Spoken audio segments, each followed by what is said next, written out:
So, hello and welcome back. We were discussing last lecture में हमने कुछ कुछ टॉपिक्स डिस्कस किए थे. ओके. और उसकी इन्वायरमेंटल जियो साइंसेस के उसके बाद क्या हुआ कि इस लाइक थोड़ा गैप हो गया क्योंकि जो डिवाइस है मेरा वो थोड़ा गड़बड़ हो गया था. तो I went through repair and all those things, तो थोड़ा समय लग गया. But we will continue. So हम दो चीज़ कंटिन्यू करेंगे. एक तो सारे PYQs लेंगे जितने भी पास्ट में रहे हैं, ठीक है, जितना पॉसिबल हो सके. तो we are starting from 2009. Okay. 2009 से शुरू कर. अब कोई कहेगा कि 2009 से क्यों, इतना पुराना क्यों? तो अभी हाल के 2-3 साल के आप पेपर देखो और फिर 2009-10 के पेपर देखो, तो आपको समझ में आएगा कि मैं क्यों कह रहा हूँ. ठीक है. तो बहुत सारी चीज़ें हैं जो रिपीट हुई हैं, बार बार रिपीट होती हैं, इसलिए हम 2009 से कवर करेंगे. ठीक है. और हर सेशन में BYQ के सेशन में हर सेशन में एक एक यूनिट लेंगे, इसके थ्रू हम रिवीजन भी कर लेंगे और कुछ नए कॉन्सेप्ट भी सीख लेंगे. और बाकी जो क्लासेस हैं जैसे वो रेगुलर आती रहेंगी और ये PYQs भी आते रहेंगे. ठीक है. सेकेंड चीज़ कि अगर ये चीज़ें आपको इनिशिएटिव सब सही लग रहे हैं, अब कंटिन्यू रहेगा. ठीक है. और धीरे धीरे हम साउंड की क्वालिटी पे भी काम करेंगे कि वो भी और अच्छा हो जाए. और एकदम से कंटिन्यू रहेगा ये, क्योंकि कुछ कुछ चीज़ें हमने अपने साइड से इम्प्रूव करने की कोशिश की है और कुछ चीज़ें जो थी उसको अलाइन करने की कोशिश की है कि चीज़ें थोड़ी सही से चल सकें. और सेकंड चीज़ ये कि अब थोड़ी कंटिन्यूटी ज़्यादा ही देखने को मिलेगी क्योंकि चीज़ें थोड़ी सी सॉर्ट आउट कर दी गई हैं. और उसके बाद हम जो बाकी लेक्चर्स जैसे ले रहे थे वो सारा कंप्लीट करेंगे, नो इशूज़. और बाकी नोट्स, तो ये सब में बहुत समय और एफर्ट्स भी जाते हैं. तो मैं ये नहीं कह रहा हूँ आप मुझे पे करो या वट एवर, ये सब चीज़ों में नहीं जा रहा हूँ कि I will teach like everything, like. ठीक है. लेकिन बस ये है कि अगर आपको अच्छा लग रहा है, अगर if you only finding truly कि हाँ ये हेल्प कर रहा है या नहीं कर रहा है, तभी आप इसको शेयर करो अपने फ्रेंड्स के साथ जो आपके साथ सेम लर्निंग कर रहे हैं या जो भी है. शेयर करो और लाइक करो, कमेंट्स करो ना, क्या अच्छा लग रहा है, क्या बुरा लग रहा है, वॉट एवर. थोड़ा रीच मिलेगा उससे मुझे. ठीक है. तो कोशिश करो, अब चाहेंगे आप. ठीक है. तो वेस्ट करिए बिना टाइम, हम शुरू करते हैं लेक्चर. ओके. तो ये 2009 का पेपर है. ठीक है. तब दो पार्ट में आते थे. एक पार्ट में होता था, मतलब तीन पेपर होते थे. एक होता था ऐसे जो अभी होता है पेपर वन हमारा. दूसरा पेपर होता था हमारा ये ऑब्जेक्टिव 50 क्वेश्चंस. और तीसरा होते थे सब्जेक्टिव्स होते थे. ठीक है. पहले लिखना पड़ता था. ठीक है. आंसर राइटिंग जैसे लिखते हैं ऐसे वैसे भी आते थे छोटे छोटे. ठीक है. तो हम MCQs देखेंगे मोस्टली. और कुछ कुछ टॉपिक्स अगर हमारे उसमें से काम के लायक होंगे तो वो भी हम देखेंगे. तो स्टार्ट करते हैं. तो पहला क्वेश्चन है, which of the following bacterium is used in recovery of otherwise unprofitable grades of uranium and copper woods. तो कौन से यूज होते हैं बैक्टीरियम रिकवरी करने के लिए? ठीक है. यूरेनियम कॉपर वुड्स के. तो इसके क्या आंसर हो सकते हैं? तो सोचो, आप अगर पढ़े हो तो सोचो क्या आंसर हो सकता है. ठीक है. क्लोस्ट्रीडियम तो शायद नहीं होगा. उस लाइक एजिप्टोबैक्टर भी नहीं होगा. ठीक है. और इकोलाई भी नहीं होगा.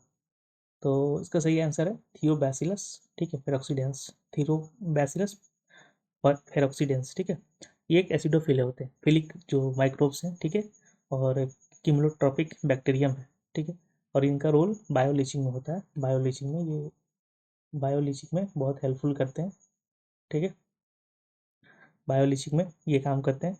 और बायोलीचिंग अगर कोई पूछ दे क्या होता है, तो ये एक प्रोसेस है जहाँ पे माइक्रोब्स का यूज होता है मेटल्स को एक्सट्रैक्ट करने के लिए लो ग्रेड ओर से. ठीक है. जैसे लो ग्रेड ओवर है तो उसको हम ट्रेडिशनल टेक्निक से करेंगे ना, तो वन इकोनॉमिकल है ट्रेडिशनल माइनिंग के लिए. तो उसके लिए हम क्या यूज़ करते हैं? तो हम उसके लिए बायोलॉजिंग का मेथड यूज, माइक्रोब्स का यूज करते हैं और उस लो ग्रेड ओर से मेटल को एक्सट्रैक्ट करने के लिए. ठीक है. अब बाकी पूछेंगे क्यों नहीं है, तो ये तो गट में होता है ना, हमारा गट बैक्टीरियम है. ठीक है. दूसरा एजिटोबैक्टर है. तो ये free living nitrogen fixation bacteria पता ही है. और क्लोस्ट्रीडियम के बारे में पता ही है कि एनारोबिक स्पोर. ठीक है. फॉर्मर बैक्टीरिया है. ठीक है. और ये एरोबिक ऑक्सीडेशन नीडेड चाहिए, lakhs aerobic oxidation needed for biology. ठीक है. ये भी गट का ही है, पैथोजेंस लगभग. ओके. तो ये सिंपल सा है कि हम किस लिए यूज करते हैं, तो ये थियोबैसिलस पेरोक्सीडेंस का यूज करते हैं. चलते हैं नेक्स्ट. यही आंसर. और यहाँ पे कुछ कुछ एक्सप्लेनेशन दिए हुए हैं, तो आप इसको पॉज करके पढ़ लेना. इसमें से कुछ इंपॉर्टेंट पॉइंट लगे तो अगर आप नोट्स बना रहे हो तो कर देना, और कुछ दिन में मैं PPT शेयर कर दूंगा. ठीक है. शेयर कहाँ पे करेंगे? तो टेलीग्राम ग्रुप है स्मार्ट टैप नेट के नाम से, आप सर्च करना, ज्वाइन कर लेना, वहाँ शेयर कर देंगे इसको कुछ दिनों बाद। ठीक है, तो वहाँ से आप रिवाइज कर सकते हो और काम आएगा। अब देखो, आप आजकल 1-2 साल से पेपर देखो, 2025-26 से, 26 में तो अभी हुआ नहीं है। ठीक है, मतलब एक ही पे हुआ है ना जनवरी का, तो बाकी है जून। लेकिन आप अच्छी से देखो ना, पेपर काफ़ी चेंज हो गए हैं, मतलब इस तरह के टॉपिक्स आ रहे हैं, और खासकर हर मतलब सारे चैप्टर्स में लोग डेप्थ में जा रहे हैं। क्योंकि सिलेबस चेंज हुआ ना, उसके बाद सब आसान आसान पूछे, अब तो पूछ लिए वो, तो धीरे धीरे डेप्थ में जाएंगे। पहले भी थोड़े बहुत क्वेश्चन है डेप्थ में आया करते थे, जैसे ये क्वेश्चन है, ये तो आसानी कहूँगा, लेकिन फिर भी एक तरह से देखा है तो डेप्थ में। ठीक है, यहाँ पे एग्जाम्पल भी दिए हुए, जैसे चिले में, ठीक है, यूरेनियम रिकवरी के लिए, कॉपर रिकवरी के लिए चिले में यूज हुआ था, यूरेनियम रिकवरी के लिए यूएस और साउथ अफ्रीका में ये सब यूज होता हुआ है। ठीक है, चलते हैं नेक्स्ट, ज़्यादा टाइम वेस्ट नहीं करते क्वेश्चन पे, कई सारे क्वेश्चन हैं। ठीक है, बाकी की जो ऑप्शन है ना, उसके भी मैंने दे दिया उनका क्या काम है, तो आप वहाँ से भी देख सकते हो कि इनका काम क्या है, तो ये भी काम आ जाएगा कि आप इस लाइक कि इट्स नॉट लाइक कि आप लर्निंग करेक्ट आप ऑप्शन ही सिर्फ लर्न करोगे, करेक्ट ऑप्शन क्या है, बाकी जो ऑप्शन है उसके बारे में भी लर्न करो, सो दैट कि क्या पता उससे क्वेश्चन आ जाए नेक्स्ट टाइम, तो अगर आपको आइडिया रहेगा तो आप आसानी से कर लोगे। ऐसे ही क्वेश्चन बनते हैं यार, नॉलेज तो लिमिटेड है ना, ऐसा तो है नहीं कि दुनिया जान की चीज़ें पूछ लेंगे, जो सिलेबस है वो लिमिटेड है, उसमें से पूछेंगे, कभी ये पूछेंगे, कभी वो पूछेंगे। नेक्स्ट है, ठीक है, a measure of amount of oxygen consumed in biological process that break down organic matter is known as. ठीक है, ये बोलना है कि इस प्रोसेस को क्या बोलते हैं, इस मेजर को। ठीक है, a measure of amount of oxygen जो कंज्यूम होता है, कोई भी बायोलॉजिकल प्रोसेस होता है जो ब्रेक डाउन करता है ऑर्गेनिक मैटर को, तो उसको क्या बोलते हैं? बायो कंसेंट्रेशन है? बिल्कुल नहीं, बायो कंसेंट्रेशन तो होगा ही नहीं। ठीक है, ये तो होगा ही नहीं, ये तो कंटेमिनेंट जब अपटेक करते हैं ऑर्गेनिज्म में, उसमें होता है। ये टिक क्या है? बायोकेमिकल ऑक्सीजन डिमांड, हाँ तो यही होगा, बीओडी होता है ना, बीओडी ही तो मेजर करते हैं कि डिजॉल्व ऑक्सीजन का क्या, क्या बोलते हैं, डिजॉल्व ऑक्सीजन को हम मेजर करते हैं।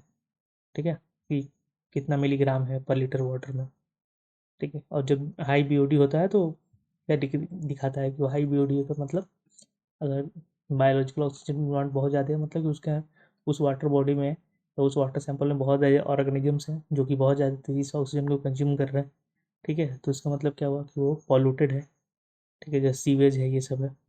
और हाई बीओडी में क्या है, तो मछलियाँ उछलियों को सर्वाइव करना थोड़ा मुश्किल हो जाएगा। ठीक है, बायोलॉजिकल ब्रेकडाउन में के लिए जो सीवेज है, इसमें बायोलॉजिकल ब्रेकडाउन के लिए ऑक्सीजन यूज हो रहा है। ठीक है, ऑर्गेनिक ब्रेकडाउन के लिए क्लीन वाटर का हमारा होना चाहिए ना, क्लीन, जैसे कि मेनली है कि क्लीन वाटर किसको बोलेंगे, तो एक पैरामीटर तो होगा ना, तो वो है, ठीक है, अगर लेस देन 5 ग्राम, ठीक है, 5 मिलीग्राम पर लीटर है किसी भी वाटर में, किसी वाटर का क्या बोलते हैं, बीओडी, तो वो फिर क्लीन वाटर में आए, उसके ऊपर है तो थोड़ा पॉल्यूटेड, उसके ऊपर और पॉल्यूटेड, ऐसे करके। बायो एक्यूमुलेशन तो पता ही है क्या होता है, टॉक्सिन जब टिश्यू में ओवर टाइम एक्यूमुलेट होते जाते हैं, तो बायो एक्यूमुलेशन हो गया। और मैग्नीफिकेशन तो वही है कि फूड चेन में, जब जैसे कि सपोज मछली में एक्यूमुलेट हुआ, मछली में, फिश में, फिर इसको चिड़िया ने खाया, ठीक, वल्चर से सब, काइट ने, काइट को किसी और ने खाया, तो इस तरह से फूड चेन में वो और देख, या फिर इसका क्या बोल रहे, छोटी मछली में ने खा लिया, ठीक है, टॉक्सिन भरा, तो उसके टिश्यू में आ गया, उसको बड़ी मछली ने खाया, बड़ी मछली को फिर ह्यूमन बींग्स ने खाया, तो इस तरह से बायो मैग्नीफाई हो गया। ठीक है, तो ये सब चीज़ें, तो बायोकेमिकल ऑक्सीजन डिमांड है इसका आंसर। चलते नेक्स्ट, यहाँ पे वही सब चीज़ें लिखी हुई हैं, आप देख लेना। ठीक है, और 5 डेज के लिए 20 डिग्री पे जो ऑक्सीजन डिमांड होता है, ठीक, उसके आधार पर हम बीओडी निकालते हैं। ठीक है, और ये 5 मिलीग्राम से लेस होना चाहिए क्लीन वाटर के लिए, और नीचे वही सब चीज़ों का एक्सप्लेनेशन है। तो अब ये है कि विच of the following was formed first, इनमें से पहले कौन बना, कौन आया पहले। ठीक है, आरएनए आया, डीएनए आया, डीएनए आरएनए एक साथ आए, क्यों कैरोटिक सेल आया, तो ये तो संभव नहीं है ना। हमको पता है कि बिल्डिंग ब्लॉक है, प्रोटीन सिंथेसिस से डीएनए ये सब बनते हैं, आरएनए बनते हैं, उसके बाद ही इन सब का बाद आएगा, तो ये तो पहले कैंसिल हो गया, और ये एक साथ ये दोनों आने के चांसेस कम है। ठीक है, तो अब है कि डीएनए आरएनए में से कौन आया, तो एक आरएनए वर्ल्ड हाइपोथेसिस है। ठीक है, तो उसके थ्रू माना जाता है कि पहले आरएनए आया, तो सही आंसर है आरएनए। इसको पॉपुलराइज किया था इस हाइपोथेसिस को वॉल्टर गिलबर्ट ने। ठीक है, जिसने पॉपुलराइज किया था वॉल्टर गिलबर्ट ने, आगे लिखा होगा स्लाइड्स में, आप देख लेना। ठीक है, आप याद भी कर लेना, पूछ भी सकते हैं। तो आरएनए में क्या होता है ना कि आरएनए में जेनेटिक मटेरियल, जैसे डीएनए के ऐसे जेनेटिक मटेरियल है इसके अंदर, बट आरएनए में जेनेटिक मटेरियल प्लस इसके अंदर कैटलिस्ट भी है, ठीक है, राइबोजाइम्स, जो कि सेल्फ रिप्लिकेट कर सकते हैं प्रोटीन की मदद के बिना, ठीक है। तो ये कहा जाता है कि डीएनए उसके बाद में आरएनए के बाद इवॉल्व किया, ठीक है, जब थोड़ा स्टेबिलिटी आया तो फिर डीएनए, क्योंकि उसमें क्या नहीं है, उसमें डीऑक्सी राइबोज, ठीक है। उसके बाद क्या है इसमें, तो इसमें कहा जाता है कि ये जो डीएनए था, आरएनए में जो प्रोटीन सिंथेसिस था वो हो सकता था उससे, ठीक है। तो इसलिए कहा कि आरएनए पहले आया और डीएनए उसके बाद आया, तो पहले आरएनए आया, ठीक है। वही सब बातें लिखी हैं, देख लेना आप पॉज करके। Here which of the following can be used for biological destruction of undesired fungal mass, कि जो अनडिजायर्ड फंगल मास है उसके बायोलॉजिकल डिस्ट्रक्शन के लिए, ठीक है, किसका उपयोग किया जा सकता है। तो हमें किसके लिए देखना, बायोलॉजिकल डिस्ट्रक्शन किसका, फंगल मास है उसका, ठीक है। तो आप सोचो क्या होगा, बैक्टीरियोफेज होगा कि माइक्रोफेज होगा, एचआईवी होगा, टीएमबी होगा, ठीक है। तो ये तो नहीं होगा, ये तो ह्यूमन में होता है ना, ठीक है, ये तो ह्यूमन रेट्रोवायरस है जो इम्यून सिस्टम को, इम्यून सेल्स को अटैक करता है, ठीक है। और टीएमवी तो हो गया कि टोबैको मोजैक वायरस है, तो ये भी तो होगा नहीं, ठीक है। और बैक्टीरियोफेज तो है बैक्टीरिया के केस में, तो हमें क्या पूछा है, फंजाई, फंगल मतलब फंजाई, तो ये तो होगा नहीं। तो लॉजिकली भी हम पा सकते हैं कि यही है, ठीक है। माइक्रोफेज, माइक्रोफेज हो ये क्या बोलते हैं, फंगल वायरसेस है, माइक्रो वायरसेस है, ठीक है। तो इनका काम है, ये फंगल मास को डिस्ट्रॉय करते हैं, ओके। चलते हैं नेक्स्ट, यहाँ पे डिटेल्स दिया, आप पॉज करके देख लेना एक बार, ठीक है। नेक्स्ट है which of the following have alga as a symbiont, इसके में एल्गा है सिम्बाइंट, ठीक है। कहाँ पे एल्गा सिम्बाइसिस कर रहा है, रात में रह रहा है, ठीक है। ये चीज़ें भी हमें देखना है, ओके।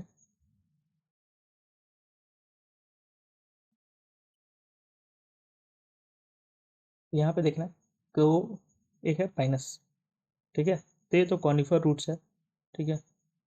तो और इसमें माइक्रोराइजे होता है, ठीक है, तो फंजाई से माइक्रोराइजे होगा, माइक्रोराइजे, ठीक है, फंजाई से होगा, एल्गी तो नहीं होगा इसमें।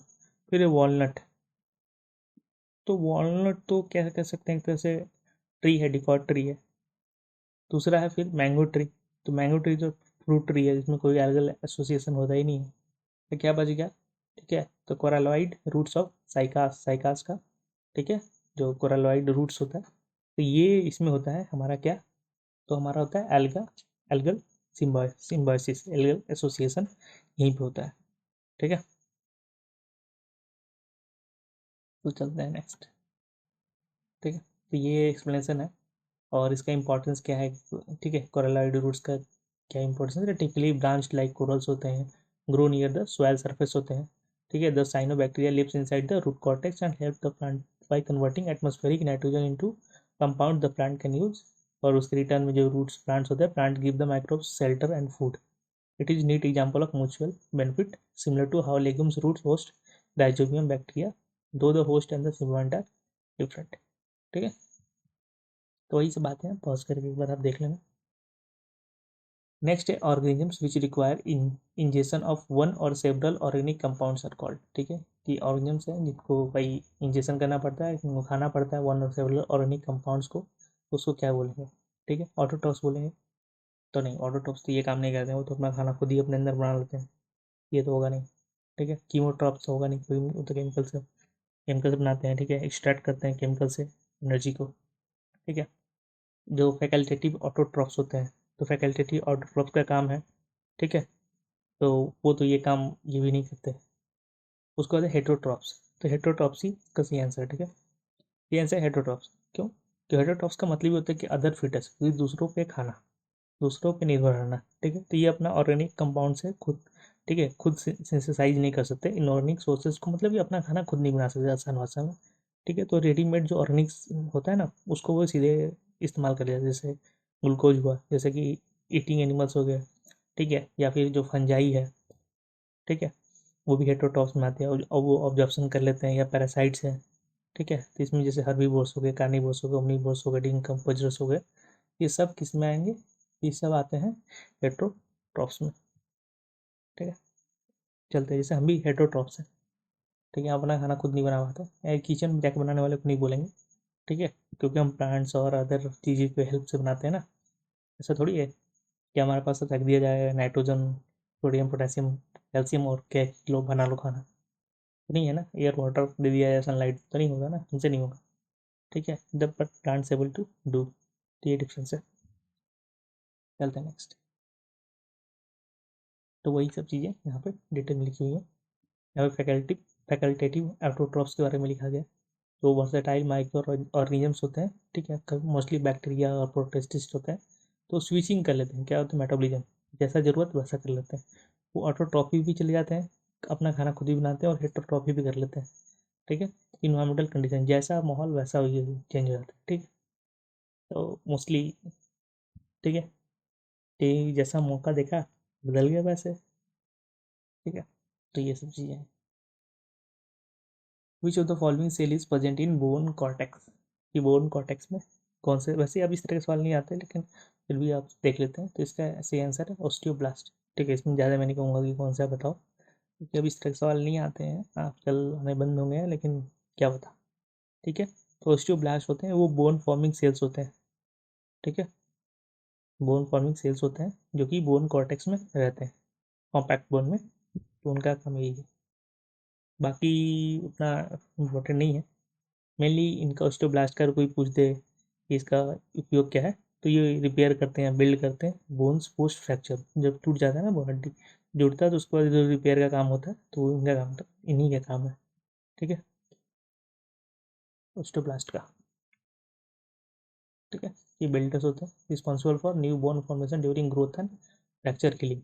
सम osteoblast later get trapped in the matrix and become osteocytes. तो ये सब उतना जानने की जरूरत नहीं है, बट अगर आपको पढ़ना है पढ़ो, स्टेम सेल पर पूछ सकते हैं, ठीक है, तो ये सब देख लेना आप थोड़े बहुत।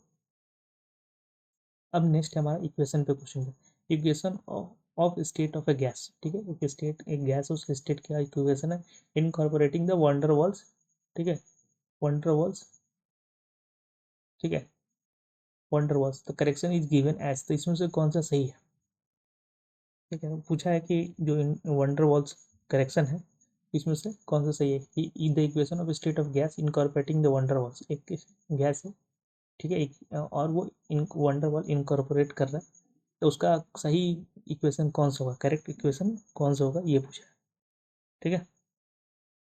तो वंडर वॉल इक्वेशन क्या करता है, ठीक है, वो डिफाइन करता है हमारे आइडियल गैस लॉ को, जो आइडियल गैस लॉ है, ठीक है, तो वो क्या है, आइडियल गैस लॉ हमारा, ठीक है, P V equals to R T, ठीक है, ओके। तो इसको वो क्या करता है, उसको डिफाइन करता है, ओके। तो इसमें हमें देखना है कि कौन सा सही है। यहाँ पे क्या दिया है कि पी प्रेशर है सारा, बी वॉल्यूम है, आर गैस कांस्टेंट, ठीक है, एब्सोल्यूट टेम्परेचर है, ई और बी कांस्टेंट्स है, ठीक है। उसके बाद, ठीक है, हीट कांस्टेंट, प्रेशर, वॉल्यूम सब दिया हुआ है, तो उसके हिसाब से कौन सा सही आंसर होगा, ठीक है। तो इसका सही आंसर कौन सा होगा, तो सही आंसर होगा हमारा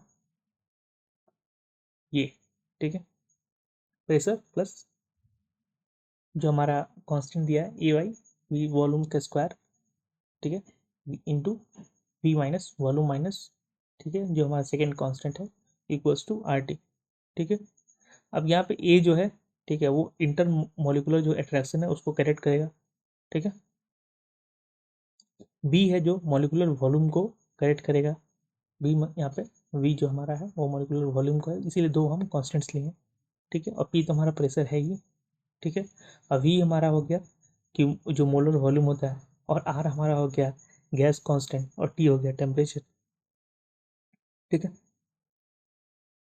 तो ये ऑप्शन क्यों नहीं होगा, कह सकते कि ऊपर वाला क्यों नहीं होगा, क्योंकि ये आइडियल गैस लॉ का है, ये कोरिलेशन को, जो करेक्शन है किसके, वंडर वॉल करेक्शन को इनकॉर्पोरेट इनकॉर्पोरेट नहीं कर रहा है, ठीक है, वंडर वॉल करेक्शन को इनकॉर्पोरेट नहीं कर रहा है, ठीक है। उसके बाद ये जो नेक्स्ट है ऑप्शन, ये कह सकते हैं ये एडियाबैटिक प्रोसेस, तो इसमें तो आएगा ही नहीं ये बात, ठीक है, ये इस स्टेट इक्वेशन का बात ही नहीं कर रहा है, ठीक है। और यहाँ पे जो नेक्स्ट है बॉयल्स लॉ, तो ये थर्मल आइसोथर्मल जो आइडियल गैस का बात कर रहा है, ठीक है। इसमें वंडर वॉल फोर्स का कोई बात नहीं कर रहा है, ठीक है।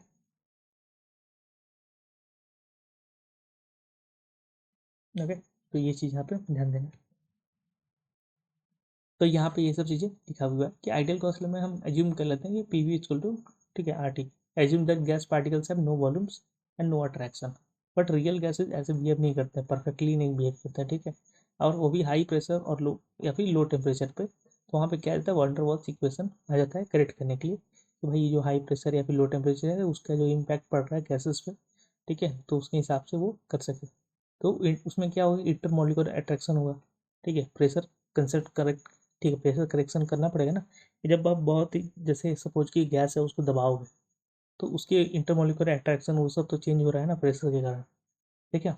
और फिनाइट मोलिकुलर साइज है तो वॉल्यूम करेक्शन भी करोगे, तो वो जब करेक्शन करने के बाद जो आता है, ठीक है, तो ये हमारा आएगा इक्वेशन। बस इतना डेप्थ में अब नहीं पूछेंगे, बट आई थिंक सो पूछ सकते हैं क्योंकि अब धीरे धीरे वो डेप्थ में जा रहे हैं। हर आप देखोगे कि एक दो क्वेश्चन ऐसे हर दो, हाँ, दो चार तो ऐसे दे ही रहे हैं हर क्या बोलते हैं, हर बार में। अभी 2025 से तो शुरू किए हैं इस तरह का चीज़ें उन्होंने, 24 तक फिर भी ठीक था, 25 से तो अलग ही लेवल पे जा रहे हैं वो, ठीक है। तो वो भी हर यूनिट में, ऐसा नहीं कि इसमें कर रहे हैं उसमें नहीं कर रहे हैं, ठीक है।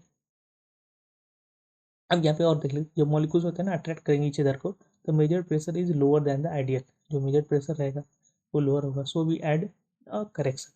If molecules are pie space, their free volume is less than the container volume, so we subtract b, ठीक है। This gives a more realistic equation for real gas, okay. अब जैसे P V equal to R D है ना पहला option, तो ये बोला था ना कि वो कोई करेक्शन ही नहीं हुआ, वो आइडियल गैस इक्वेशन दे दिया अपने, फिर वंडरवॉल का करेक्शन नहीं किया ना, क्योंकि वो हमें करना पड़ेगा, ओके। चलते हैं नेक्स्ट। नेक्स्ट हमारा है कि जो सीडार वुड ऑयल है is use as a immersion oil for 100x lens of microscope. जो 100x जूम वाले होते हैं, ठीक है, मतलब इमर्सन ऑयल का यूज करते हैं हम सीडार वुड ऑयल को एज इमर्सन ऑयल, ठीक है। और refractive index of cedar wood oil is same as that of the gas glass slide. ये सिंपल सी बात है कि सीडार वुड ऑयल का हम यूज करते हैं भाई, ये मतलब कि उसको हम यूज़ करते हैं कि जो नेचुरल इमल्सन ऑयल की, जो ट्रेडिशनली इसको यूज किया जाता है 100x, ठीक है, ऑयल इमल्सन ऑब्जेक्टिव्स के लिए लाइट माइक्रोस्कोपी में, ठीक है।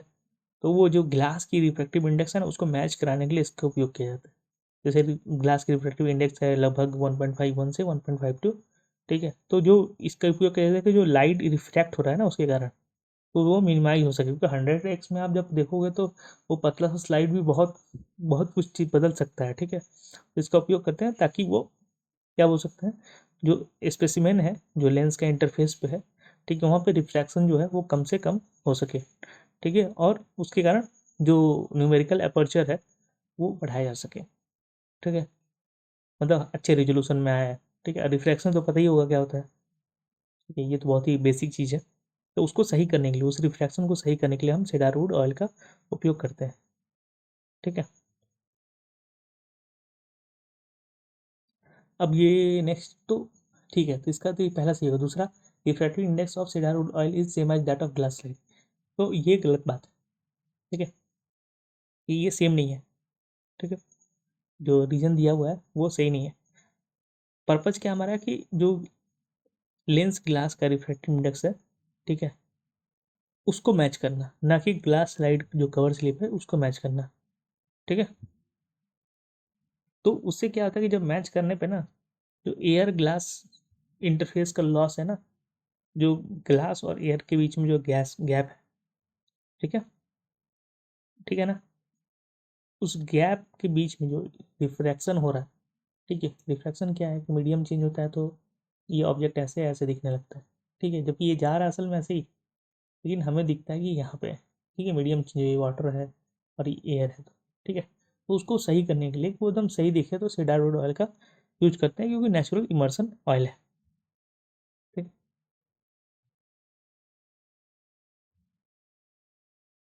ठीक है। यही बात यहाँ पे लिखा है कि सीडारवुड का यूज करते हैं, तो ठीक है, to match the glass slide या कवर स्लिप, ठीक है, choosing to match the glass shape, ठीक है, and objective lens system enough to reduce light loss, ठीक है, but the statement same as that of glassery is too simplistic, not the real reason in exam terms, मतलब सही में नहीं है।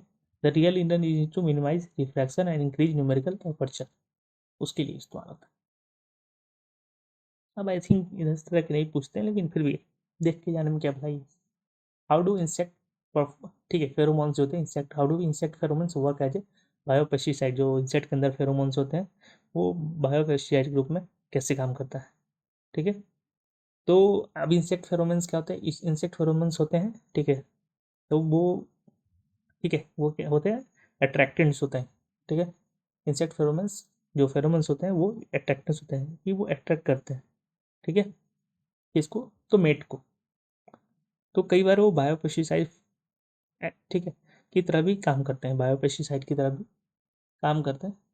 तो किस लिए करते हैं, ठीक है, कैसे करते हैं, कि बैक्टीरिया को किल करने के लिए करते हैं, कि फंजाई को किल करने के लिए करते हैं, कि प्रोटेस्टिस को किल करने के लिए है, ठीक है, या फिर मेटिंग डिस्ट्रप्शन एजेंट्स इन इंसेक्ट्स है। तो मेन क्या है ये, ठीक है, मेटिंग डिस्ट्रप्शन एजेंट्स इन इंसेक्ट्स, क्योंकि अट्रैक्टेंट्स के रूप में काम करते हैं ना। ठीक है, तो क्या होता है कि ये कंफ्यूज हो जाते हैं कई बार, जो मेल होते हैं वो कांट लोकेट फीमेल। ठीक है, तो उसके कारण क्या होता है कि प्रिवेंट करते हैं वो मेटिंग को या एग लेइंग को। ठीक है, तो ये सब चीज़ें समस्या उनके में हो जाती है। ओके, तो उसमें क्या होता है कि जैसे कि वाईफाई सिग्नल्स है ना, तो वो क्या करते, जैसे एग्जांपल ले हम, वाईफाई सिग्नल्स होता है तो जैम कर देता है रियल वंस को, तो उसी तरह फेरोमोन से वो जैम कर देते हैं इंसेक्ट के, ठीक है, लव कॉल्स को कह सकते हैं। ठीक है, तो उसके बाद क्या होता है कि जो क्रॉप है वो पूरा गड़बड़ हो जाता है। ओके, तो ये हमारा ये हो गया आंसर। ठीक है, कि डिसप्शन एजेंट के रूप में काम करते हैं, क्योंकि क्या है ना कि केमिकल सिग्नल्स करते हैं, जो इंसेक्ट के फेरोमोन्स होते हैं वो केमिकल सिग्नल्स करते हैं, जिसके कि उपयोग करते हैं इंसेक्ट्स का कम्युनिकेट करने के लिए। ठीक है, स्पेशली फॉर मेटिंग के लिए। लेकिन जब बायोपेस्टिसाइड्स का हम यूज करते हैं, जो सिंथेटिक फेरोमोन्स होते हैं वो रिलीज करते हैं फील्ड में, तो उसके कारण जो मेल है वो कन्फ्यूज जाते हैं कि अरे ये है कि वो है, इसी खुशबू खुशबू खुशबू वो पहचान नहीं पाते, केमिकल सिग्नल को समझ नहीं पाते, उसको अगर वो फीमेल को लोकेट नहीं कर पाते, तो उसके कारण मीटिंग डिस्ट्रप्शन हो जाता है। ठीक है, तो उस वही हम यूज करते हैं बायोपेस्टिसाइड्स का। ओके, तो होगा ही नहीं तो उनकी प्रजाति नहीं फैलेगी, तो प्रजाति नहीं फैलेगी तो हमारा जो फूड क्रॉप है वो बच जाएगा। अब है for normal distribution the skewness is, ये तो बहुत आसान सवाल है कि नॉर्मल डिस्ट्रीब्यूशन की स्क्यूनेस क्या होता है, तो जीरो। ठीक है, क्योंकि वो क्या होता है, नॉर्मल डिस्ट्रीब्यूशन में परफेक्टली सिमेट्रिक होता है ना, सिमेट्रिक होता है मीन के अराउंड। ठीक है, और स्क्यूनेस क्या मेजर करता है, सिमेट्री को। तो जब लेफ्ट और राइट हाफ दोनों एकदम मिरर हैं अदर, ठीक है, जो दोनों कर्व एक दूसरे के मिरर है मीन से, तो स्क्यूनेस क्या आएगा, जीरो आएगा। ठीक है, तो ये है स्क्यूनेस, तो जीरो स्क्यूनेस के रूप में काम करता है। इसमें आप पढ़ लीजिएगा बाकी भी पॉजिटिव नेगेटिव सब। The law of conservation of energy describe by, तो एनर्जी जो है, law of conservation of energy वो किसके द्वारा डिस्क्राइब किया गया है। ठीक है, तो वो हम देखते हैं किसके द्वारा किया गया, तो उसका सिंपल सी तो बहुत आसान है, फर्स्ट लॉ ऑफ थर्मोडायनेमिक्स। वो क्या कहता है कि एनर्जी क्रिएट नहीं कर सकता, डिस्ट्रॉय नहीं कर सकता, ये सिर्फ फॉर्म बदल सकता है, कि फॉर्म से दूसरे फॉर्म में, दूसरे फॉर्म से तीसरे फॉर्म में जा सकता है। ठीक है, मैथमेटिकली इसको ऐसे दिखाते हैं, डेल्टा चेंज इनटू एनर्जी, ठीक है, क्यू माइनस डब्ल्यू। ठीक है, जो डेल्टा यू है वो चेंज इनटू इंटरनल एनर्जी हो गया, क्यू जो है हीट सप्लाइड हो गया, और डब्ल्यू से work done in the system, उस सिस्टम में वर्क डन जो हुआ वो है। अब जीरोथ लॉ ऑफ थर्मोडाइनमिक्स है, तो ये थर्मल इक्विलिब्रियम और टेम्परेचर का कॉन्सेप्ट के बारे में बात करता है। सेकंड लॉ हो गया इंट्रॉपी के बारे में बात करता है, इसके बारे में आई थिंक हमने किसी लेक्चर में बात किया है। तो थर्ड लॉ ऑफ थर्मोडाइनमिक्स है entropy of a perfect crystal की बात करता है, एब्सोल्यूट जीरो जो होता है। ठीक है, तो ये सब चीज़ें हैं, ये तो बहुत ये आसान सा था। नेक्स्ट है microwave source has a wavelength of 4 centimetre, ये आ गया numerical. Given then there speed is 3 × 10⁸मीटर पर सेकेंड, द फ्रीक्वेंसी हमें निकालना है। ठीक है, सिंपल सी बात है। ओके, तो हमें क्या है, इसका फॉर्मूला होता है। ठीक है, लैम्डा। ओके, तो फ्रीक्वेंसी इक्वल्स टू कितना हो जाएगा, speed by lambda wavelength. Okay, ये कितना होगा, 3 × 10⁸ स्पीड आ गया हमारे पास। ठीक है, और ये हमारा सेंटीमीटर में है तो इसको भी कर लें मीटर में, तो 0.04। ओके, इसको सॉल्व करने के कितना आएगा, 7.5 × 10⁹ ये ऊपर चला जाएगा ना 100। ठीक है, तो ये कितना हो जाएगा, 7.5 गीगा हर्ट्ज। तो आंसर इसका कितना, 7.5 गीगा हर्ट्ज। ये बेसिक वेव रिलेशन का क्वेश्चन था। ठीक है, देन बेसिक,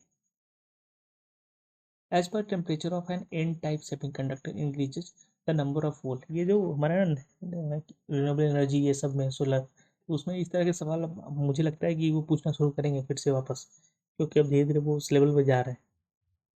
तो ये सब चीज़ जानना समझना बहुत जरूरी है। As per temperature of an N type semiconductor increases the number of hole, तो उसमें होल उनका बढ़ता है घटता है क्या होता है। ठीक है, तो इसको अब आई थिंक आइडिया नहीं होगा, तो इसका सही answer increases but the number of electron does not change. जो इलेक्ट्रॉन का संख्या है वो सेम ही रहता है। ठीक है, मतलब ऐसा माना स्टैंडर्ड कॉन्सेप्ट ये है कि दोनों मतलब होल भी इंक्रीज होता है इलेक्ट्रॉन भी, बट ऐसा नहीं होता। ठीक है,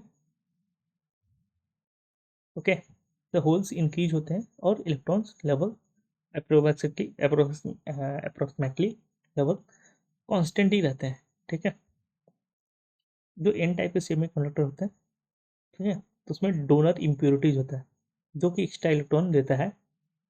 okay, at low to moderate temperature पे। तो जो इलेक्ट्रॉन्स के द्वारा जो डोनर के द्वारा इलेक्ट्रॉन्स हैं वो तो ऑलरेडी अवेलेबल है ना, और होल्स कम होते हैं। जब टेम्परेचर इंक्रीज होता है तो इंट्रिंसिक जो इलेक्ट्रॉन होल पेयर है वो बनना शुरू हो जाता है, तो होल का कॉन्सेंट्रेशन इंक्रीज हो जाता है, लेकिन इलेक्ट्रॉन उतना ही रहता है। ठीक है,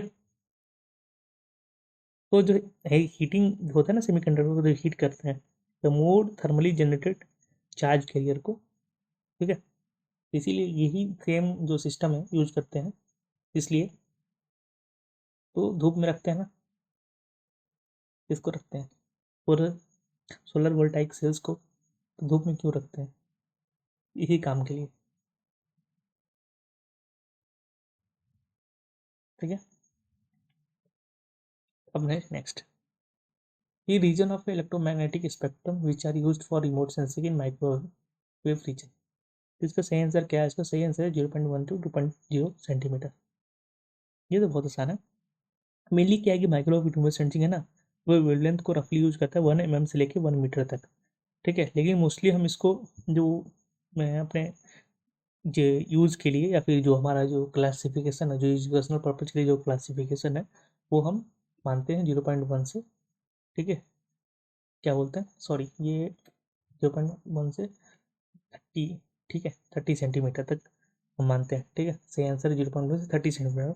ठीक है, और ये जो वेव्स होते हैं ना, वो जो क्या बोलते हैं माइक्रोवेव्स, वो आसानी से क्लाउड स्मोक, यहाँ तक कि कभी कभी ना वेजिटेशन होता है, अगर हल्का सा वेजिटेशन है तो उसको भी आसानी से पेनिट्रेट कर जाते हैं।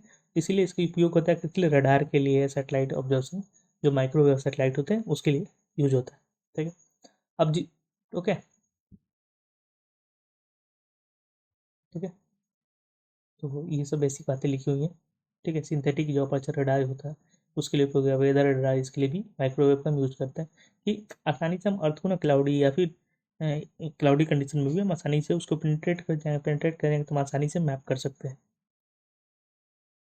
ठीक है, उसके अलावा माइक्रोवेव में रीजन होते हैं LS, ये सब बैंड्स होते हैं कू, ये का। ठीक है, microwave longer than the visual lights, shorter than the radio wave से छोटे होते हैं। ठीक है, लेकिन क्या बोलते हैं, विजुअल से बड़े होते हैं। ठीक है, और ये क्या बोलते हैं, मोस्टली क्या कह सकते हैं कि एक्टिव रिमोट सेंसिंग के रूप में। ठीक है, सिंथेटिक अपर्चर रडार के रूप में काम करते हैं। ठीक है, ये इसमें ऑल वेदर कैपेबिलिटी होता है, दिन रात में बराबर करेंगे, क्लाउड हो ना हो फर्क नहीं पड़ता।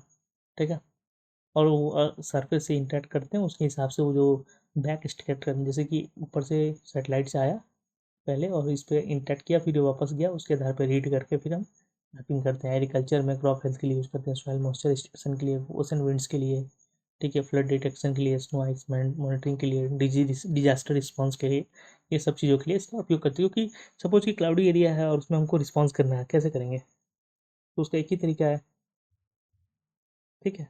तो उसका क्या तरीका है? तो उसका यही तरीका है कि हम इसको हम लगाएं, ठीक है, सिंथेटिक अपर्चर जा रही है, इस तरह की चीज़ों को हम यूज करें। The photovoltaic cells works on the principle of, जो फोटोवोल्टाइक सेल्स है किस प्रिंसिपल पे काम करते हैं? रमन इफेक्ट पे काम करते हैं, फोटो इलेक्ट्रिक पे क्या काम करते हैं? जीवन इफेक्ट करते हैं, फैराडे इफेक्ट पे काम करते हैं। तो किस पे करते हैं? फोटो इलेक्ट्रिक, लाइट आता है और इलेक्ट्रिक में कन्वर्ट होता है। जो सोलर सेल्स होते हैं, जो फोटोवोल्टाइक सेल्स भी उसको बोलते हैं, क्या करते हैं? लाइट को कन्वर्ट करते हैं इलेक्ट्रिसिटी में डायरेक्टली। जो फोटोन्स होते हैं सफिशिएंट एनर्जी के स्ट्राइक करते हैं सेमीकंडक्टर को, जैसे सिलिकॉन है, तो उसमें क्या करते हैं? नॉक द इलेक्ट्रॉन्स, ठीक है, लूज, उसको थोड़ा सा ढीला कर देते हैं। उसके बाद वो इलेक्ट्रॉन आगे की तरफ बढ़ने लगता है, इलेक्ट्रिक करंट शुरू हो गया। तो ये फोटो इलेक्ट्रिक इफेक्ट है, ठीक है, कि emission of electron from material when light heats it, जब लाइट उसको हीट करे तो वो उसमें से भाग जाए, ठीक है। रमन इफेक्ट क्या है? अगर रमन इफेक्ट भी देख लिया जाए तो रमन क्या कहते हैं? ये इनइलास्टिक स्कैटरिंग ऑफ लाइट है by molecules used in spectroscopy, not energy conversion. फिर जीमन इफेक्ट, इवन इफेक्ट क्या है? तो जीमन इफेक्ट हो गया splitting of spectral lines in the presence of magnetic fields है, इसका सोलर सेल में कोई रोल नहीं है। फिर फैराडे इफेक्ट क्या हो गया? ये इलेक्ट्रोमैग्नेटिक इंडक्शन, ठीक है, इलेक्ट्रोमैग्नेटिक इंडक्शन है, ठीक है, जनरेटर से इस पे काम करता है। सोलर सेल्स में कोई मूविंग पार्ट तो होता ही नहीं, कोई कॉइल तो होता ही नहीं, तो फैराडे लॉ तो यहाँ पे लगेगा ही नहीं। सिंपल सा बात है, ठीक है। नेक्स्ट है हमारा Doppler effect, is not commonly observe using light. जो डॉपलर इफेक्ट होता है, ठीक है, तो वो ऑब्जर्व नहीं किया जाता है यूजिंग लाइट। क्यों? तो उपयोग करके डॉपलर इफेक्ट, तो डॉपलर इफेक्ट पहले होता क्या है, ठीक है। तो डॉपलर इफेक्ट हमारा effect does occur with light, ठीक है, ओके। ये डॉपलर इफेक्ट, तो डॉपलर इफेक्ट मेनली अगर देखा जाए तो उसको बोलते हैं कि चेंज इन फ्रीक्वेंसी या फिर वेवलेंथ में of a wave as perceived by an observer, ठीक है, जब सोर्स और ऑब्जर्वर दोनों एक दूसरे रिलेटिव में मूव कर रहे हो, ठीक है, तो जो ऑब्जर्वर के परसेप्शन में ऑब्जर्वर के, ठीक है, सपोज ये ऑब्जर्वर है और ये भी मूव कर रहे हैं और यहाँ पे कोई फ्रीक्वेंसी है कुछ, ठीक है, तो इसके और इसके कॉन्टेक्स्ट में इसका जो फ्रीक्वेंसी है, ठीक है, जो चेंज हो रहा है, ठीक है, दोनों मूव कर रहे हैं, सपोज ये इधर मूव कर रहा है और ये इधर मूव कर रहा है, ठीक है, तो थोड़ी दूर के बाद ये यहाँ हो जाएगा, ये यहाँ हो जाएगा, तो यहाँ पे चेंज हो गया ना, जो परसीव्ड वेवलेंथ होगा वो तो चेंज हो जाएगा। इसी को डॉपलर इफेक्ट बोलते हैं। सिंपल सा एग्जांपल है कि सपोज कि आप रोड पे साइकिल से जा रहे हो, ठीक है, एक पीछे से एम्बुलेंस आती है, ओके, ये भी इसी रास्ते जा रही है, तो जैसे जैसे नज़दीक आएगी आपको एक साइरन दे रही है, सपोज ओए ओए बोल रही है, जैसे जैसे नज़दीक आएगी आपको साइरन तेज होगा, फिर ये आगे निकल जाएगी, तो फिर साइरन धीरे हो जाएगा, तो इसका साइरन का आवाज़ कम तो नहीं हुआ, आपके परसेप्शन में ये कम हो गया, ठीक है। इसी को क्या बोलते हैं? Doppler effect, okay. ये कई तरह के होते हैं, जैसे एकाउस्टिक हो गया, जो एम्बुलेंस वाला एग्जांपल दिया, ऑप्टिकल हो जाएगा, ठीक है, डॉपलर इफेक्ट ऑप्टिकल भी तो हो सकता है, ऑप्टिकल हो जाएगा, जो लाइट वेव्स के होते हैं, जैसे स्टार्स गैलेक्सीज के केस में होता है, रडार हो सकता है, रडार के केस में माइक्रोवेव्स हो गया, ठीक है। जैसे स्पीड गन होता है ना, स्पीड रडार का, जैसे पुलिस पुलिस यूज करते हैं डॉपलर रडार्स, ठीक है, कि मूविंग जो कार होता है उससे बाउंस बैक करे, ठीक है, और उसके आधार पे कार की स्पीड को कैलकुलेट करता है, क्या समझ में? तो ये सब चीज़ें होता है। अब जैसे कि ऑप्टिकल केस में कह सकते हैं, तो रेड शिफ्ट और ब्लू शिफ्ट जो होता है, कि जैसे गैलेक्सी जो मूविंग अवे है, ठीक है, तो लाइट धीरे धीरे रेड की तरफ शिफ्ट कर जाता है। क्यों? क्योंकि रेड लाइट क्या चीज़ को दिखाता है? रेड लाइट दिखाता है हमारे, ठीक है, रेड जो है फ्रिक्वेंसी में है ना, तो पहले ब्लू से शुरू होता है ना, फिर रेड की तरफ चला जाता है, फिर इंफ्रारेड आ गया, यहाँ से ब्लू से शुरू होता है, फिर रेड हो गया, फिर आगे और इंफ्रारेड में चला गया, इधर होती यूवी हो गया, ठीक है। तो इसका क्या होता है? शॉर्टर होता है हमारा, फ्रीक्वेंसी हाइयर होता है, ठीक है, और इसका फ्रीक्वेंसी लो होता है ब्लू के कंपेरिजन में। तो जैसे जैसे गैलेक्सी है, चाहे कोई चीज़ है, वो दूर जाती हैं तो उनका लाइट रेड की तरफ शिफ्ट होने लगता है, मतलब लोअर फ्रीक्वेंसी हो जाता है। और जैसे जैसे कोई गैलेक्सी हमारी तरफ आती है तो उसका रेड से ब्लू की तरफ शिफ्ट होता है, ठीक है। और इसी के तहत, इसी चीज़ के थ्रू जो हमारा हब्बल टेलीस्कोप है ना, ठीक है। और जो सॉरी, हब्बल टेलीस्कोप नहीं, अरे हब्बल साहब, टेलीस्कोप बोल दिया मैंने, सॉरी। जो एडविन हब्बल साहब थे ना, उन्होंने प्रूव किया था इसी के उपयोग करके कि यूनिवर्स हमारा जो है एक्सपेंड कर रहा है हमेशा, ठीक है। डॉक्टर्स भी यूज करते हैं, डॉक्टर्स अल्ट्रासाउंड ये सब के लिए, वेदर फोरकास्टिंग यूज होता है, डॉपलर रडास यूज होता है, सुने हो कई बार। तो डॉपलर रडास, तो वो क्या करता है, वो मूव करता है, ठीक है। वो ट्रैक करता है, सॉरी, मूवमेंट को, speed of rain, storm, clouds, ये सब को। उसके कारण हमें एक्यूरेट वेदर प्रेडिक्शन मिलता है, ओके। और ये सब चीज़ों का ऐसे यूज होता है, तो इस चीज़ को हमें ध्यान रखना है। तो वेलोसिटी, अब देखते हैं हम options. The velocity of sound is much smaller than that of light, नहीं। Light is an electromagnetic wave, नहीं। Object has to be moving at speed that is significant fraction of the speed of light, yes. Sound में नहीं। तो ये सबसे होती है। Doppler effect का उपयोग हम इसलिए करते हैं, ठीक है। डॉपलर इफेक्ट समझ में आ गया क्या होता है, ठीक है, क्यों करते हैं, क्या क्या यूज है, एस्ट्रोनॉमी में क्या यूज है, ठीक है, हमारे सिंपल मेट्रोलॉजी में क्या यूज है, ओके, गॉट इट। चलते हैं नेक्स्ट। नेक्स्ट हमारा है one of the important mechanism of aerosols formation. Aerosols formation का सबसे एक इम्पॉर्टेंट मैकेनिज्म क्या है, ओके। तो क्या लगता है, the nucleation of vapor molecules, breakdown of nimbus clouds, precipitation in local ponds, cracking in ionosphere, mechanism of aerosol formation, ठीक है। तो एरोसोल्स क्या होते हैं, टाइनी पार्टिकल्स या ड्रॉपलेट्स होते हैं जो कि एटमोसफेयर में सस्पेंडेड रहते हैं, ठीक है। तो वन की फॉर्मेशन मैकेनिज्म क्या होता है इनका, तो न्यूक्लिएशन होता है, ठीक है। तो यहाँ से आंसर क्या हो जाएगा, न्यूक्लिएशन ऑफ वेपर मॉलिक्यूल्स। तो न्यूक्लिएशन होता है जहाँ पे जो गैस फेज में मॉलिक्यूल्स होते हैं, जैसे कि वाटर वेपर, सल्फ्यूरिक एसिड, वो एक साथ क्लस्टर टुगेदर करते हैं और टाइनी लिक्विड बनता है या फिर सॉलिड पार्टिकल बनता है, ठीक है। ये दो तरह के हो सकते हैं, होमोजेनस न्यूक्लिएशन हो सकता है या हेटेरोजेनस न्यूक्लिएशन हो सकता है, ठीक है। होमोजेनस में molecules clustered without a surface, तो होमोजेनस में कोई सरफेस नहीं है और वो एक साथ आ गए हैं। और हेटेरोजेनस में क्या है कि एक जैसे कि डस्ट पार्टिकल है, सूट पार्टिकल है, ठीक है, धूम, उसके चारों तरफ वो क्या होती है, इकट्ठा हो जाते हैं, ओके। ये एरोसल फॉर्मेशन का एक मैकेनिज्म है। ब्रेकडाउन ऑफ निम्बस क्लाउड्स, नहीं, ये तो नहीं है। ये तो इससे रेन हो जाएगा या स्नो हो जाएगा, ठीक है।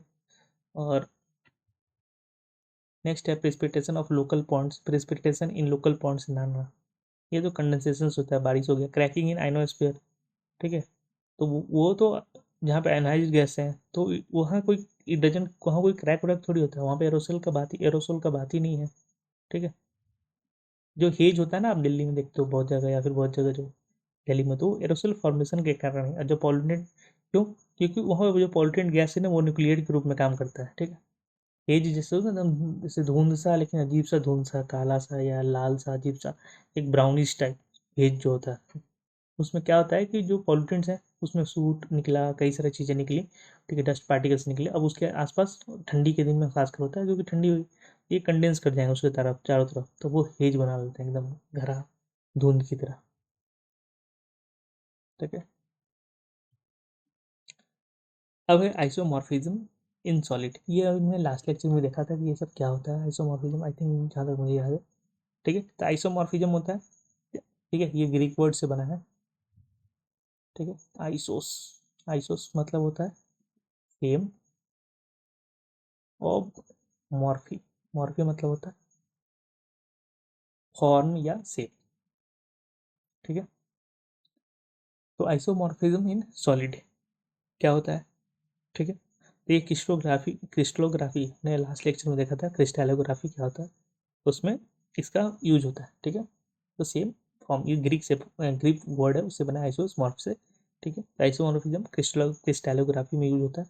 ये दो सब्सटेंस है, डिफरेंट कंपोजिशन है, केमिकल कंपोजिशन डिफरेंट है, लेकिन क्रिस्टल स्ट्रक्चर सेम है। अब क्रिस्टल स्ट्रक्चर क्या होता है, क्यों होता है, please watch the last lecture, ठीक है, जस्ट लास्ट, अभी जो मैंने डाला था एक हफ्ते पहले उसमें। अब तो उसको उसमें आगे बढ़ेंगे अब हम, ठीक है। तो क्रिस्टल, अगर क्रिस्टल की बात करें, क्रिस्टल शेप की बात करें, क्रिस्टल स्ट्रक्चर की बात करें, तो वो एक दूसरे को सब्स्टिट्यूट कर सकते हैं। इसी को क्या बोलते हैं, आइसोमॉर्फिज्म। इससे क्लासिक एग्जांपल है NaF और MgO। ठीक है, ये केमिकली बहुत डिफरेंट है, ठीक है, लेकिन दोनों रॉक साल्ट की तरह, रॉक साल्ट क्रिस्टल स्ट्रक्चर की तरह दिखते हैं। ओके, इसका सही आंसर क्या होगा, अब आप बताओ। ये refer to different shape but same chemistry. ना, क्या बात की है तुमने, शेप सेम होना चाहिए, same chemistry but different shape ना, refers to different structure but same chemistry नहीं, different chemistry but same structure। इसे आंसर डी, यहाँ पे लिखा हुआ है सब कुछ। ओके, आइसोमॉर्फिज्म क्या होता है, पॉलीमॉर्फिज्म क्या होता है। ठीक है, पॉलीमॉर्फिज्म इसका जस्ट अपोजिट हो गया। ठीक है, ये केमिस्ट्री सेम है बट शेप अलग अलग। जैसे डायमंड और ग्रेफाइट, कार्बन कार्बन ही है लेकिन दोनों के क्रिस्टल स्ट्रक्चर अलग अलग। ठीक है, इसके कारण से दोनों की क्या बोलते हैं, फिजिकल प्रॉपर्टीज अलग हो जाती हैं, एक हार्डेस्ट है एक ब्रिटल है। ओके, अब next, electromagnetic pollution is caused by. Electromagnetic pollution किस कारण से होता है, vehicular, mobile, aircraft, noise, lightning, thunder. इसका आंसर है मोबाइल फोन्स के कारण। ठीक है, इलेक्ट्रोमैग्नेटिक रेडिएशन जिससे जनरेट होगा उसके कारण से होगा। मोबाइल फ़ोन है या फिर और जैसे वायरलेस डिवाइस जैसे वाईफाई राउटर हो गया, सेल टावर हो गया, माइक्रोवेव ओवन हो गया, ये सबसे नॉन आयनाइज इलेक्ट्रोमैग्नेटिक रेडिएशन हमेशा निकलते रहता है। ठीक है, और इस पे बहुत बहस भी होता है कि ये हेल्थ के लिए सही है कि नहीं है। कई सारे रिपोर्ट है, रिसर्च है जिसमें है कि हमारे जो न्यूरॉन्स हैं जो कैरी करते हैं इलेक्ट्रिक सिग्नल को हमारे ब्रेन के अंदर, मतलब इलेक्ट्रिक सिग्नल होता है बहुत लो वोल्टेज का, वही मैसेज करते हैं कि कैरी करते हैं, तो उनके साथ इंटरफेयर करता है, हमारे माइंड के साथ इंटरफेयर करता है, ये सब चीज़ें हैं, ब्रेन के साथ इंटरफेयर करता है। तो कुछ लोग कहते हैं नहीं नहीं नहीं, वो उतना कोई दिक्कत है नहीं, बट कुछ कुछ चीज़ें हमें विजुअल होती हैं, आप बहुत मतलब अच्छे क्वालिटी का आप ना लो, जैसे सार वैल्यू का फ़ोन में होता है। ठीक है, वो किस लिए, इसी के लिए नापते हैं ना। तो आप अच्छे क्वालिटी का हेडफोन यूज ना करो, ये सब नहीं यूज करो, आप देखोगे तुरंत दर्द होने लगता है, क्यों, क्योंकि उसमें रेगुलेटेड नहीं है, चीज़ें उस तरह से नहीं की गई हैं उसमें। ठीक है, तो ये सब चीज़ें तो हैं। व्हीकलर ट्रैफिक तो क्या होता है, नॉइज पोल्यूशन होगा, एयर पोल्यूशन होगा। एयरक्राफ्ट नॉइज से क्या होगा, तो नॉइज पोल्यूशन हो रहा है। और लाइटनिंग एंड थंडर स्टॉर्म से क्या होता है। ठीक है, तो इससे तो पोल्यूशन क्या हो रहा है। ठीक है, ये कह सकते हो कि क्या होता है, लाइटनिंग एंड थंडर से बेसिकली क्या होता है, ये तो नेचुरल फिनोमेना है, ये पोल्यूशन का कोई है नहीं खास। ठीक है, तो चलते हैं। ओके, तो ये सब चीज़ें हैं कि जैसे कि सपोज ये है बर्ड गौरैया, कहते हैं कि एट्रीब्यूट करते हैं कि वो जो टावर्स हैं उसके कारण, क्योंकि देखो सिंपल सी बात है ना कि मोस्ट ऑफ द एनिमल्स जो है ना इलेक्ट्रोमैग्नेटिक सिग्नल पे ही काम, जैसे कि मैग्नेटिक सिग्नल्स पे काम करते हैं, मतलब उनका फ्लाइंग पाथ से लेके सब। जैसे है ना, बहुत कुछ कुछ बर्ड्स हैं हम जानते हैं कि इतने दूर तक माइग्रेट करते हैं, थाउजेंड्स ऑफ किलोमीटर। ठीक है, मतलब नॉर्थ टू साउथ ऐसे। तो कैसे करते हैं, उनको कैसे पता है कि कौन सा रास्ता है, फ्लाई वे है, कोई सिखाता है नहीं। That all depends on magnetic properties. ठीक है, मैं जो हमारा अर्थ का मैग्नेटिक जो हमारा है उस पे आधार पे वो ट्रेवल करते हैं, तो अब उसमें बीच बीच में ऐसे आ जाए इलेक्ट्रोमैग्नेटिक रेडिएशन, तो उसके चीज़ों को डिस्टर्ब करेंगे ना, वो परसीव नहीं कर पाएंगे किधर जाना नहीं जाना। और भी चीज़ें हैं, कभी बड़े विस्तार से बात करेंगे इस बारे में किसी और जगह या किसी और प्लेटफॉर्म पे, नॉट है मतलब यहाँ तो एग्जाम पास करना है ना, दैट इज़ मोर इम्पोर्टेंट। अब नेक्स्ट है effect of doubling the concentration of greenhouse gases such as CO2 will lead to an increase in temperature taking initially 300 degree kelvin by an amount, की doubling concentration होगा green house gas का। ठीक है, effect of doubling, अगर green house gas है जैसे CO2 उसका हम डबल कर दें तो क्या इफेक्ट होगा। ठीक है, इन केजी, इन टेम्परेचर कितना टेम्परेचर बढ़ेगा, इनिशियली हम लिया 300 degree kelvin by an amount, कितना डिग्री से बढ़ेगा, 300 अगर डबल हो जाए जो अभी कंसंट्रेशन है। ठीक है, ओके, तो इसको बनाने के बहुत सारे तरीके हैं, बहुत सारे। ठीक है, लेकिन हम एकदम आसान तरीके पर जाएंगे, एकदम आसानी से बनने वाला तरीके पर।